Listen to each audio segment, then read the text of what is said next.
Hi, it's Dr. Paul. You're about to see a visit for a whopping case of pink eye that involves just one side. You're going to see the visit, and then I go over it in detail at the end, so stay tuned in. So what brings you in today? Well, I think Elliot has pink eye. When did this start? Just this morning, woke up with that bright red eye. Well, let's take a look. I'm guessing you're Elliot. Is that right? Yeah. How can I tell? You're the guy with the eye. Well, you know, what's interesting, so he went to bed last night and he was fine. Perfectly fine, yes. And woke up with this. Yes. And has he had any discharge from this eye? Mm-hmm. He has. He looks happy. Yeah, pretty happy. No fever? No fever. No fever. And has anybody else been sick? No. Okay. Could anything have gotten in his eye by any chance? No, I don't think so. Okay. It's very interesting. So, let me take a look at him. Just check out the rest of them, because sometimes with pink eye, when you have younger children, you know, less than 1, 2, or 3, there'll be a 50-50 chance that when you have a pink eye, you'll also have an ear infection. That ear looks perfect, and this ear looks perfect. And let's see your throat. Say, ah. Your throat looks perfect too. Stick your tongue all the way out. Very nice. It's interesting for purposes of training. If you look at this eye, let's zoom in on this eye. There you go. Compare it to the other one. We've got one eye that's perfectly white. The sclera is the white part.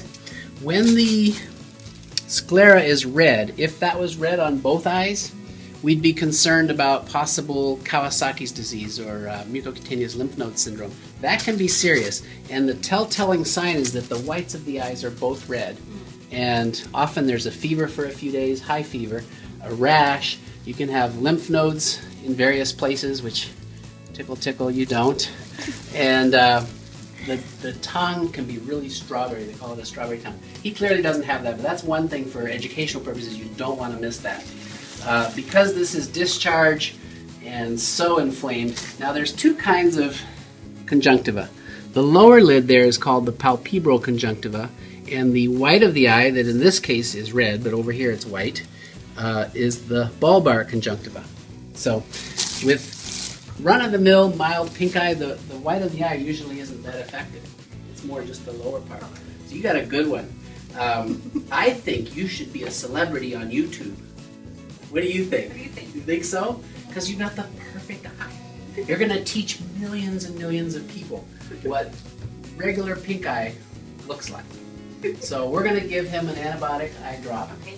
And you'll go ahead and put a drop in each eye 3 times a day until it's all better, plus a day. Okay. Usually it's 5 to 7 days. There's numerous ones that can be used from the gentamicin, tobramycin to the siloxane, ciprofloxacin drops. There's many, and so we'll just get him a good one. He'll get better, and if he doesn't, obviously, come back. Great, thank you. Right? So, what do you guys think? Oh, you were telling me something at the beginning. What was it? How do we know he's got a problem? It's red, it's itchy, and it has this goopy stuff. Perfect. Now, if it was just red and itchy, it probably would be allergies, especially if it was equal on both sides. But since this has goop, and it's clearly on the one side, this is pink eye, and good work. Thank you so much for helping the world know about pink eye, and thank you for watching. I'm Dr. Paul.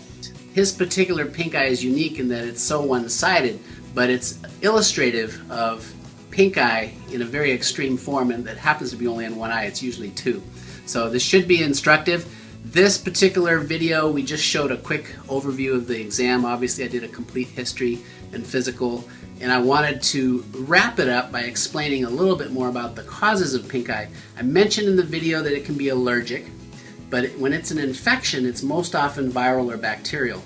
The bacterial pink eye is the one that most often has a lot of goop in it and thick discharge. That's the kind of pink eye you're going to want to treat with an antibiotic eye drop. Viral infections don't need antibiotics. They're going to get better. They tend to be bilateral, both sides, just like the allergic pink eye tends to be both sides, and they both tend to be milder. An allergic pink eye will just have sort of a watery discharge. It won't have the thick pus, purulent discharge that you see with bacterial pink eye. So Thanks for watching. I'm Dr. Paul.